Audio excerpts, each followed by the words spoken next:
Into the mysterious South Pacific Ocean sailed the magnificent yacht of Mrs. Patricia Gregory. Captain Tex Bradford, her business manager, and young Jerry Hall went with her in search of Mrs. Gregory's little daughter, Joan. The Gregory yacht is now held to the strange Isle of Euclidia, and all on board are prisoners of G-47 and his colony of scientists. Joan has spent her first night on board the yacht, away from the weird scientists who have raised her in ignorance of the outside world.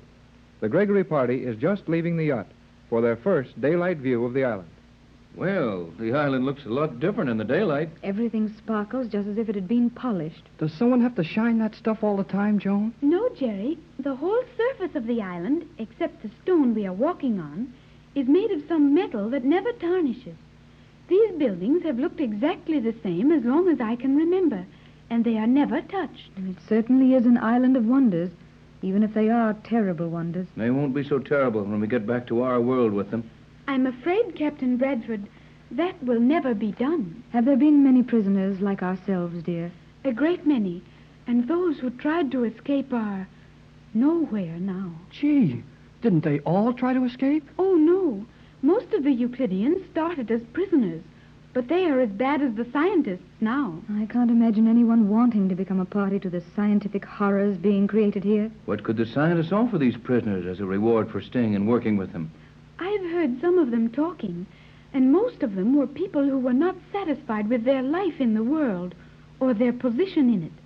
And G-47 has promised each of them a state or a country to rule for their own if they will help him finish his experiments. This thing is terrific, Patricia. It means world conquest and a world of slaves if we can't prevent it. You are right, Captain. Well, let's quit guessing and let Joan explain some of the things she knows for sure about this island. Yes, G-47 gave you permission to take us around the island and explain it, Joan. But don't tell us anything you shouldn't. Right. No sense in your getting punished for showing us too much. You need not worry about that. The places I can take you into, you could walk through without me, and the others... Well, we'll touch only the things you tell us to. But before we go into any of the buildings, there's something I want to know.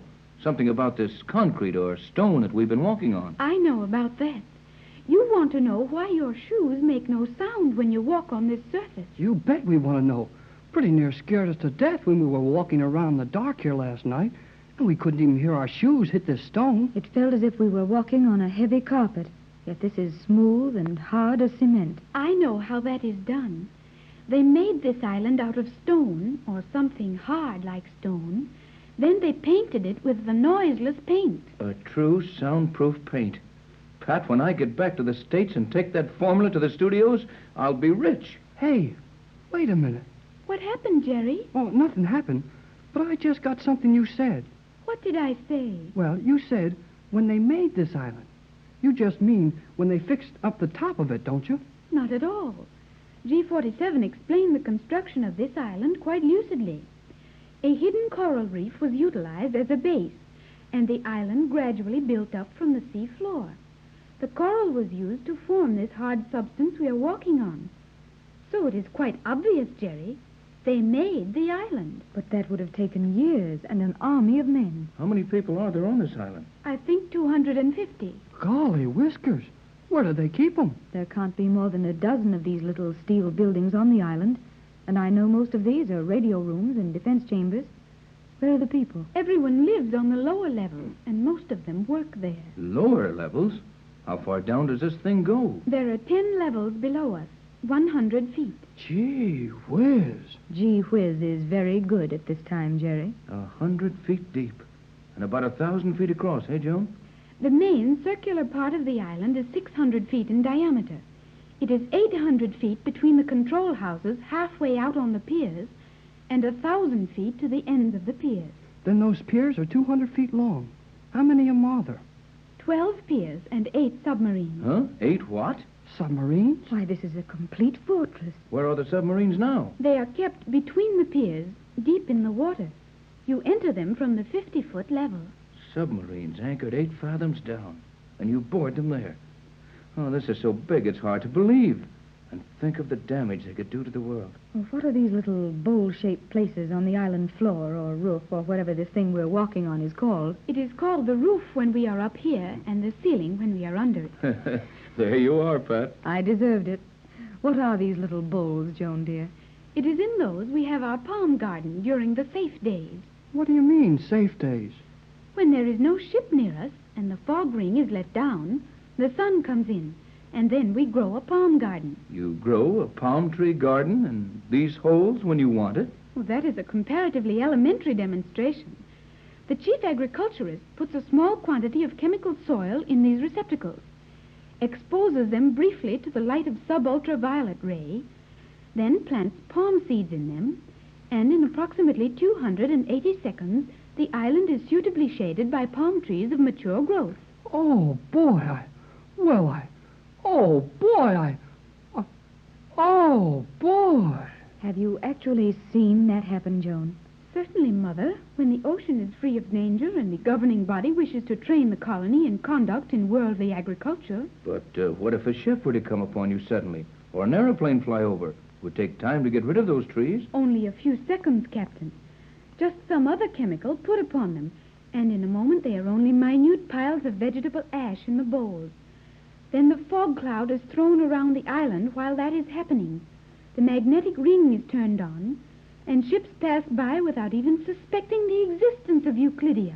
It's almost too much to believe, my dear, but we know some of it is true, so the rest is more plausible. Well, we had one boat that didn't pass the island without knowing it was here. The Euclideans were watching you all the time, and G47 became afraid you might sail away in the night when you were released from the fog ring. So then he ordered the tractive magnets turned on to pull your yacht to the island. How strong are those magnets? I am not sure I can quote it accurately, but the design of the necessary strength in those magnets is based on Maxwell's fundamental equation for the pull, and that must be at Hey, least not so fast.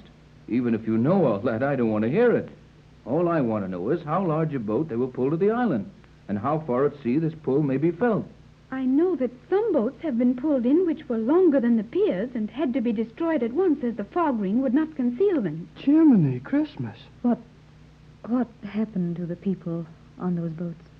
Some of them have joined the scientists in their work, and the others... Oh, I have heard terrible things. My poor Oh, child. don't you worry, Joan. We'll get you out of this quick. I don't know how quick, Jerry, but we'll get out all right. Here is the room where we make our dresses each day for the next day. Well, you didn't make one last night. No, and you looked very charming in one of my dresses, dear. And even if the material of your dress didn't do us any good last night, the time will come when that material will save our lives, and possibly more than that. I do not see how that can be. It is a pretty and useful cloth, but after all, just a cloth. True, dear, but with a cloth that will shield us from the light and sound waves of these scientists, we can secure a little privacy, and Jerry and Tex will try to plan our escape. We will go in the cloth mill now. And remember, do not ask too many questions, if you have the opportunity to ask any. Gee whiz! This is the noisiest place I was ever in. And we couldn't hear a sound from the outside. The walls are treated with the soundproof paint. Those machines certainly make an awful clatter. That doesn't seem right to me. With all the other things this bunch has figured out, why don't they silence those machines? I'll bet they can't stop the noise. I'll bet they can stop it. You are right, Captain. These machines are kept noisy for a good reason. Just to give the people headaches? No, to keep the Euclideans hearing normal. G47 hasn't overlooked a bet, has he? I don't understand it. What value has all this noise? I should think it would be easier on the ears and nerves and everything else to have them run quietly. I sure don't get it, Tex. Joan said it was to keep their hearing normal. That means that nearly everything on this island is perfectly silent. And if the people here were never to hear a sound except their own voices, they would soon lose part of the art of hearing. They would not be able to distinguish one sound from another.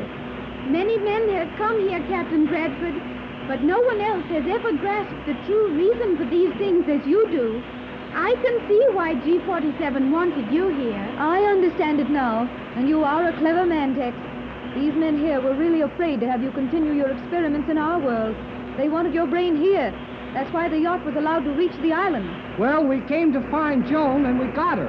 So never mind how we got to the island. And if Tex is smart enough, if these guys are afraid of him, then he's smart enough to get us out of this. I hope you're right, Jerry, but I don't feel very smart right now. Show us how the machine works, will you, Joan?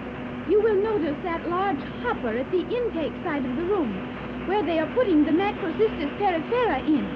That is just ordinary seaweed taken from any kelp bed. Then that wonderful cloth is made from seaweed? Gosh, these fellas are plenty smart, all right. The seaweed is ground up there. Then it goes through all these other machines where they do things to it which I do not understand. Then it comes out on those rollers ready to make dresses of. I do know, however, that before it comes out as you see it, it has gone down to one of the lower levels to a secret laboratory. I have never seen that. And I'll bet that's where it gets soaked with the sound and light-proof liquid. If we could only get our hands on some of that liquid. Right, boy. We could cover the yacht with it and get out of here. Why, the machinery. The noise has stopped. Has something happened? I have never known it to stop at this time of day before. I'll bet it's our fault. Do you think they could hear us talking through all that noise? Probably if they wanted to, but why stop the machinery? The alarm. That gong is only rung when someone is trying to escape from the island.